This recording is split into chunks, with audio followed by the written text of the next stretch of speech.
I'm Stacy Ellis, 28, and my family has always treated me like a shadow. My brother, the golden child, a successful lawyer, could do no wrong. And me, I poured my heart into holding the family together, sacrificing my own dreams, always trying to make them proud. But for them, it was never enough.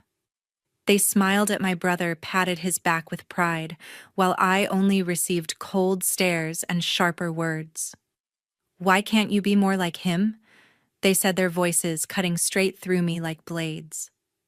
I swallowed it all, stayed silent, believing that one day they'd finally see me. Then my brother's wedding drew near. I was handed the responsibility to make everything perfect, running every detail, ensuring nothing went wrong. I thought maybe this time they would notice me. But I was wrong. The night before the big day, we sat around the dinner table. My brother demanded more lavish bands, imported flowers, things I simply could not provide. I said no, and that's when my parents snapped. Their words struck like a blow I never saw coming. "The greatest gift for your brother's wedding is you, vanishing from this family forever." The room went silent. My chest tightened. But I didn't beg. I stood, grabbed my keys, and walked out. The door closed behind me like a final full stop. The wedding day came. Everything seemed perfect, until it all collapsed in the blink of an eye. If it were you, would you stay to witness it or walk away forever? Share your thoughts in the comments below. I'd love to hear your answer. Years earlier, I was a freelance marketer with big dreams. I'd just landed a contract with a major supermarket chain, $40,000 to revamp their regional ad campaign. It was my ticket to independence, a chance to build my name in a cutthroat industry. But then, my family's grocery store in Erie, Pennsylvania, hit rock bottom. Bills piled up, suppliers stopped calling, and my parents were drowning in debt. My mom's voice cracked over the phone, begging me to help. My dad, usually stoic, admitted they might lose everything. I couldn't let that happen. So I walked away from the contract. I called the supermarket's rep, canceled the deal, and poured every ounce of my energy into saving our store. I crafted a marketing campaign from scratch, ads on local radio, flyers in every mailbox, even early social media posts on clunky platforms. I negotiated with vendors, charmed customers, and slashed costs. Within months, foot traffic doubled. The store's revenue climbed, and we paid off the worst debts. I worked nights tweaking slogans, designing posters, believing this would finally make them see me. But they didn't. My mom, Joyce Reed, and my dad, Jeffrey Reed, called a family meeting one evening. I expected gratitude, maybe a nod for pulling us through. Instead, they handed the store's reins to my brother, Brent Ellis. "He's a lawyer," my mom said, her eyes glowing with pride. "He's got the head for this." Brent, who hadn't lifted a finger, who spent those months at his law firm, was now in charge. My dad nodded, avoiding my gaze. "It's for the best," he said. I stood there, stunned, my chest tight. Brent smirked, adjusting his tie, already planning changes to my campaign. "You did okay, Stacy," he said, his tone dripping with condescension. Okay, I'd saved their legacy. I'd sacrificed my future. But to them, I was just the backup, the one who filled in gaps. My mom kept praising Brent's vision as if my work was nothing. My dad didn't even look up from his coffee. I wanted to scream, to demand they acknowledge what I'd done. But I didn't. I swallowed the hurt, forced a smile, and kept going. Late nights at the store, I'd reorganize shelves, update ads, anything to stay useful. I told myself they'd notice eventually. If I worked harder, proved myself more, they'd see my worth. Maybe at a family dinner, my mom would finally say, "You saved us." Maybe my dad would clap my shoulder, not Brent's. Nathan Todd, my best friend since college, saw through it. We'd meet at a diner, and he'd shake his head over my stories. "They're blind, Stacy," he said one night, sipping coffee. "You're killing yourself for people who don't care." I brushed it off, but his words stuck. I couldn't stop hoping, couldn't quit, trying to earn their respect. So I stayed, pouring myself into their world, believing one day they'd value me. The store thrived because of my campaign. Customers filled the aisles, cash registers hummed, and suppliers returned. But every time I walked in, I saw Brent's name on the manager's office door. My parents would call him to discuss strategy while I was left restocking shelves. "Good job," my mom said once, distracted as if I'd mopped a floor, not saved their business. Brent would breeze in, tossing out ideas I'd already implemented, and they'd nod like he'd invented them. I kept waiting for a thank you, a real one. I kept thinking maybe next time. Maybe if I did more, they'd see me as more than the lesser child. So I pushed forward, ignoring the ache in my chest, hoping for the day they'd finally say I was enough. Months later, I was knee-deep in planning my brother's wedding. Brent was set to marry Lindsay Newman, his fiancée, and my parents handed me the reins to make it happen.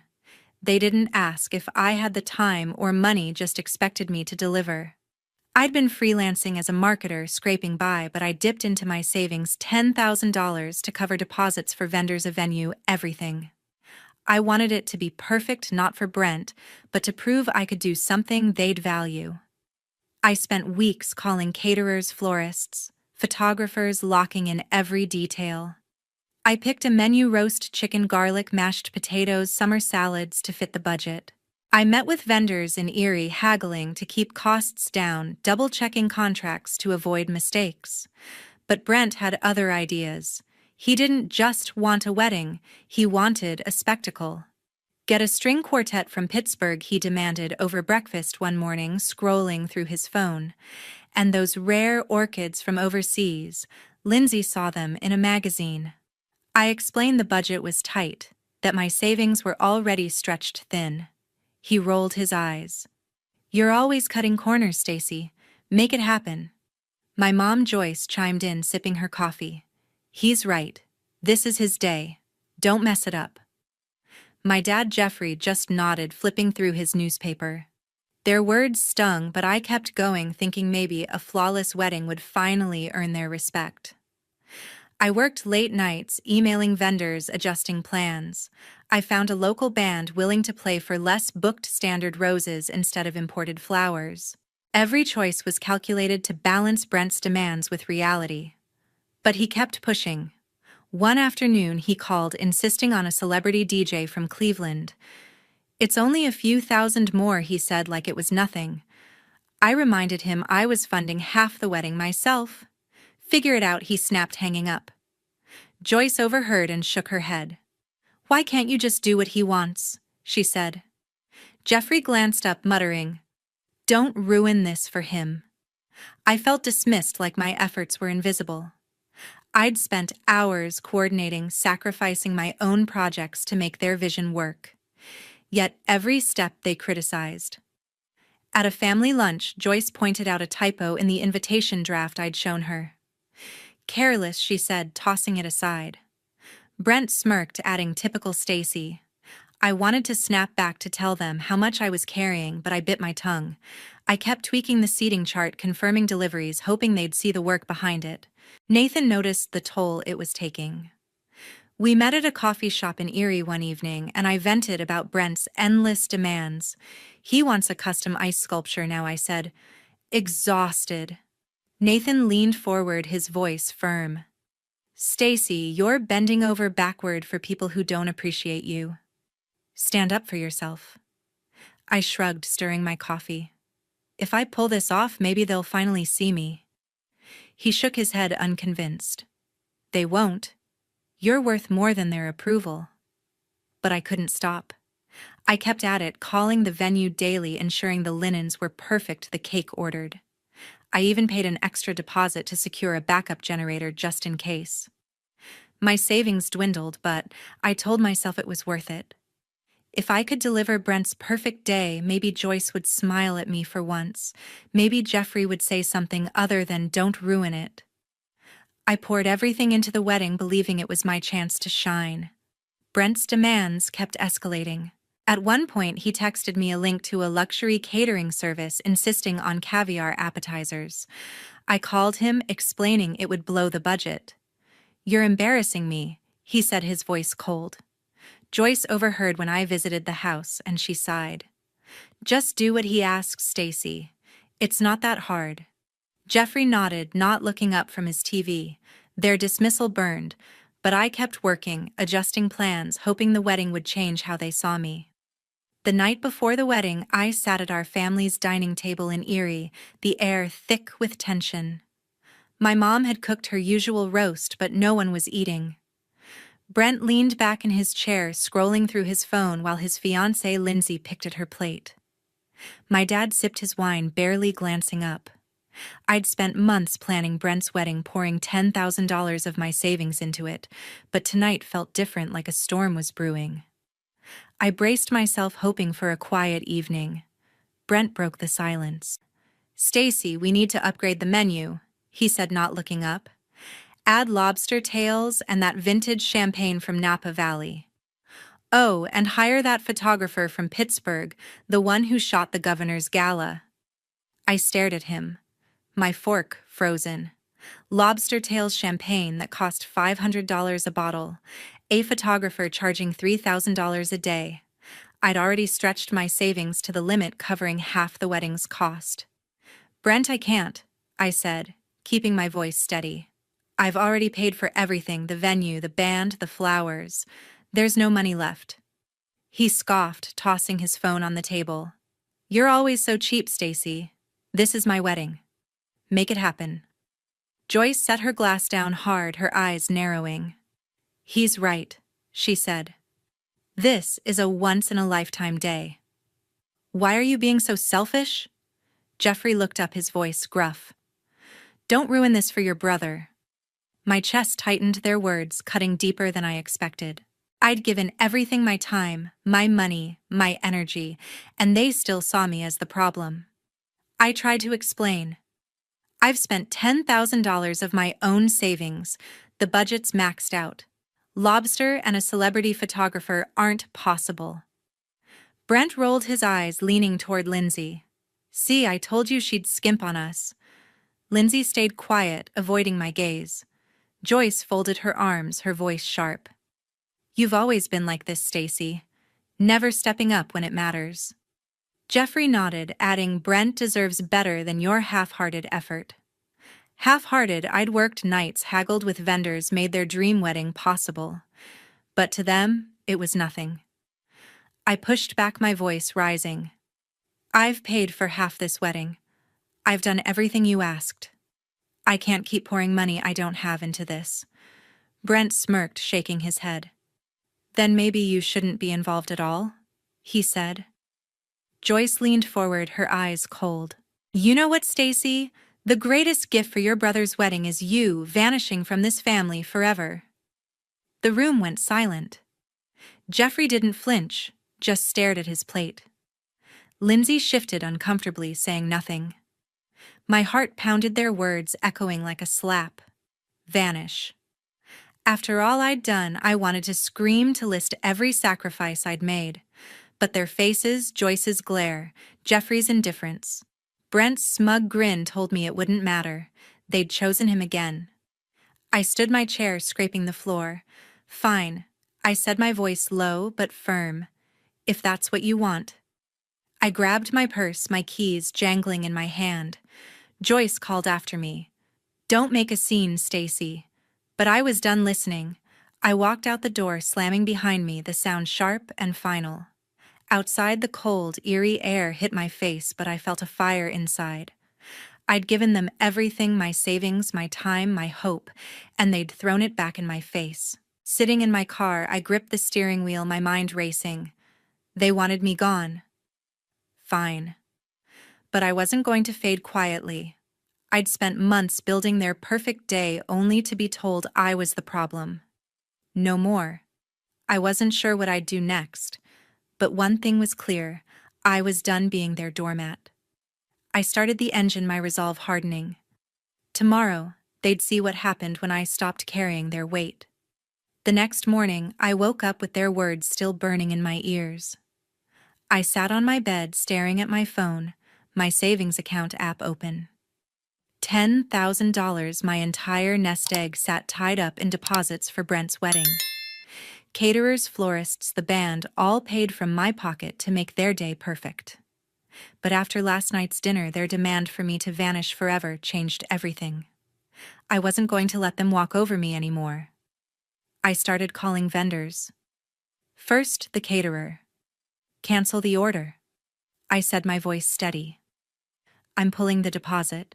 The woman on the line hesitated, asking about penalties, but I didn't care. Next, the florist. "No roses, no centerpieces," I told her. "Refund my payment." The band was last. They'd already cashed my check, but I demanded a chargeback. By noon, I'd clawed back most of my $10,000, leaving the wedding stripped bare. No flowers, no music, no food. I didn't feel guilt, only resolve. They wanted me out. I'd give them a wedding they'd never forget. By afternoon, chaos erupted at the venue. Guests arrived to empty tables, no band playing, no bouquets in sight. Lindsay, Brent's fiancée, stood in her gown, stunned as relatives whispered in confusion. Brent, red-faced, yelled at the venue staff who had no answers. Joyce called me, her voice shrill through my voicemail. "Stacy, what have you done? You've ruined everything." Jeffrey left a message too, his tone cold. "You're a disgrace to this family." I didn't call back. Their accusations didn't faze me. I'd heard enough. That evening, Brent took to an online forum, a local Erie message board buzzing with gossip.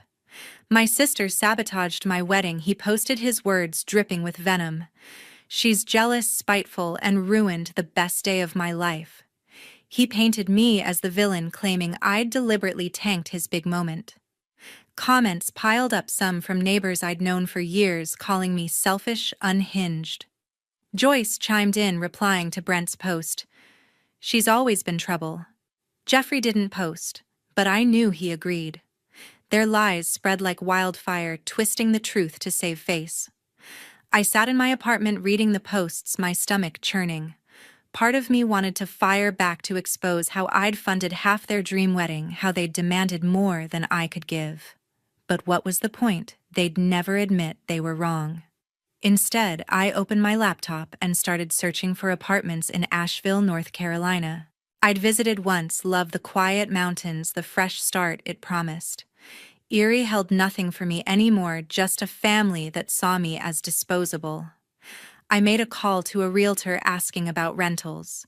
"Something small," I said. "I'm starting over." Nathan stopped by that night, his face grim. "They're trashing you online," he said, showing me Brent's post on his phone. "You okay?" I nodded, though my hands shook. "I'm done with them," I told him. He didn't push. Just sat with me as I packed a few boxes, closed books, my laptop. "You're stronger than they know," he said before leaving. His words stayed with me, a small anchor in the storm. By midnight, I'd booked a one-way bus ticket to Asheville for the next week. The wedding's collapse was on them. They'd pushed me too far. Joyce's voicemail played again in my mind, her voice blaming me for their embarrassment. Jeffrey's cold tone echoed, labeling me a disgrace. Brent's post with its lies stung worst of all. But I wasn't staying to fight their narrative. I'd given them everything, my money, my effort, my hope, and they'd thrown it away. Now, I was choosing myself. Weeks after the chaos, I stood in my small Erie office packing up the last of my things. I'd built a modest freelance marketing business over the years, a side hustle that brought in just enough to keep me afloat. It wasn't much, just a rented room with a desk, a computer, and a few client files, but it was mine. I'd decided to sell it. A local agency offered $25,000 for my client list and contracts. I signed the papers without hesitation, the pen steady in my hand. That money, plus the $10,000 I'd pulled back from the wedding, was my ticket out. I also made a harder call. For years, I'd poured myself into my family's grocery store, first with the marketing campaign that saved it, then with a $5,000 investment from my savings to keep it running. I'd managed inventory, negotiated with suppliers, kept the books balanced. But after their betrayal, I was done. I contacted the bank and withdrew my investment, every cent. I didn't call Joyce or Jeffrey to warn them. They'd made their choice when they told me to vanish. Without my money and management, the store's cracks, ones I'd patched for years, would split wide open. By the end of the month, I was on a bus to Asheville, North Carolina. My belongings fit in 2 suitcases: clothes, a laptop, a few books. The mountains loomed outside the window, their quiet promise pulling me forward. I'd rented a small apartment downtown, nothing fancy, just a 1-bedroom with a view of the Blue Ridge Peaks. The first night I sat on the bare floor eating takeout, feeling lighter than I had in years. Erie was behind me, Joyce, Jeffrey, Brent, and their venom too. The family store didn't last long after I left. Nathan texted me updates, his messages blunt. Suppliers stopped delivering when payments stalled. Customers dwindled, turned off by empty shelves. Brent, who'd been handed the reins, fumbled every decision. Joyce tried to step in, but she couldn't handle the logistics I'd managed. Jeffrey just retreated, blaming everyone else. Within weeks, the store declared bankruptcy, its doors locked for good. Nathan wrote, "They're falling apart without you." I didn't reply. Their failure wasn't my burden anymore. In Asheville, I started over. I took freelance marketing jobs, small gigs for local shops, crafting ads for coffee roasters and boutiques. The work was steady, my skills sharp from years of hustling. I kept to myself at first, wary of new faces, but the city's warmth pulled me in. One morning, I wandered into a bakery downtown, drawn by the smell of fresh bread. Shirley Bennett, the bakery owner, greeted me with a wide smile. She was in her 50s, her apron dusted with flour, her laugh loud enough to fill the room. "You look new around here," she said, sliding a free scone across the counter. We got to talking. I told her I'd just moved, leaving out the messy details. Shirley didn't pry, just shared stories of her own, how she'd started the bakery, after a divorce, rebuilding from scratch. "Takes guts to start over," she said, her eyes kind. She invited me to a local business meetup, introducing me to shop owners who needed marketing help. I landed 2 clients that week thanks to her. Shirley became a regular part of my day's coffee at her bakery, chats about life, her steady presence grounding me. I didn't hear from Joyce or Jeffrey. Brent sent one angry email accusing me of tanking the family business. "You're selfish?" he wrote, as if I hadn't kept it alive for years. I deleted it without responding. Lindsay stayed silent, probably caught in Brent's orbit. I thought about Nathan's words from Erie. "You're stronger than they know." He was right. In Asheville, I wasn't the shadow I'd been in Erie. I was building something new, clients, connections, a life that felt mine. One evening, Shirley invited me to her bakery after hours. We sat with mugs of tea, the smell of cinnamon rolls lingering. "You seem different," she said. Settling in, I nodded, realizing I hadn't thought about Erie in days. For the first time, I felt unburdened, like I could breathe without carrying their expectations. Asheville was my fresh start, and with Shirley's help, I was finding my place. I wasn't looking back. Months later, Asheville had become my sanctuary, but the fallout from Erie still rippled. The family grocery store, once the heart of my parents' world, was gone, its shuttered windows a symbol of their unraveling. Joyce and Jeffrey faced a harsh new reality. Their savings dwindled, forcing them to sell their house and move into a cramped apartment on the edge of Erie. Neighbors who once greeted them warmly now avoided their gaze, their reputation tarnished by the store's collapse. Brent fared no better. His charm, once enough to win him favors, couldn't mask his mismanagement. He'd taken a job at a hardware store, but customers whispered about his role in the family's downfall, his arrogance no longer carrying weight. Lindsay, his fiancée, drifted away, their engagement quietly dissolving amid the strain. The life they'd built on borrowed glory had crumbled. I didn't dwell on their struggles. Asheville was my focus, a place where I could rebuild without their shadows. My freelance marketing business was taking root. I'd secured contracts with 5 local businesses: a brewery, a bookstore, an art gallery, a cafe, and a hiking gear shop. My days were filled with designing logos, writing ad copy, and pitching campaigns over coffee in bustling downtown cafes. My income hovered around $3,000 a month, enough for my modest apartment groceries and occasional treats like a concert ticket or a new pair of hiking boots. Each project felt like a brick in the foundation of a life I was crafting for myself. Nathan remained a steady presence even from miles away. He'd call every few weeks, his voice warm over the crackling line. "Erie's not the same without you," he said once, then laughed. "But you're killing it out there." He sent photos of his latest woodworking project, small tokens that kept our friendship alive. His encouragement reminded me of the strength I'd forgotten I had. Shirley, the bakery owner, was my anchor in Asheville. Her shop, with its cozy wooden tables and scent of fresh pastries, was where I'd brainstorm ideas or unwind after long days. She'd slip me a free muffin saying, "Fuel for the grind." Her belief in me, uncomplicated, unwavering, helped me see myself as more than the daughter who'd never been enough. Then came Joyce's letter. It arrived one crisp morning, her handwriting shaky on the envelope. She claimed she'd been diagnosed with a serious illness, begging me to return to Erie to help her and Jeffrey rebuild. The words were heavy with guilt, painting me as the key to their salvation. I read it twice, my stomach tight. Shirley, wiping down her counter, saw my face and asked what was wrong. I handed her the letter. She scanned it, her brow furrowing. "This smells like manipulation," she said, tossing it aside. "People don't change overnight." Her bluntness cut through my doubt. I'd seen Joyce's tactics before, using pity to pull strings. Nathan, when I called him, agreed. "She's trying to drag you back," he said. "Don't fall for it." I didn't. I wrote one reply, short and final. "I wish you well, but I'm not coming back." I mailed it and blocked their numbers. Cutting them off wasn't easy. Part of me still ached for the family I'd wanted them to be. But I knew staying tethered to their chaos would only erode the peace I'd found. Shirley nodded when I told her, her eyes proud. "You're choosing you," she said, pouring me coffee. "That's the hardest, bravest thing." Nathan echoed her in his next call, saying, "You're free now. Don't look back."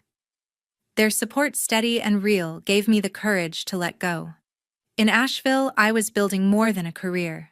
I joined a local hiking group, trekking trails like Black Balsam Knob, where the mountains stretched endless and wild. I started painting again, a hobby I'd abandoned in Erie, filling sketchbooks with watercolor landscapes. My apartment became a home, plants on the windowsill, a rug from a local market, a shelf of books I actually had time to read.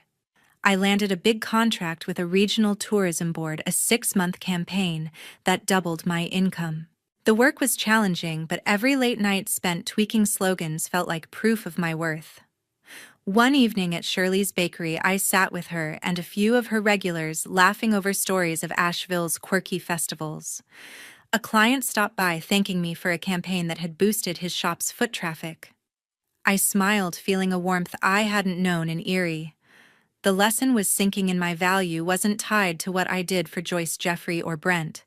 It was in the life I was creating, the clients who trusted me, the friends who lifted me, the quiet moments where I felt whole. Asheville wasn't just a fresh start. It was where I learned to stand tall, not for anyone else, but for myself.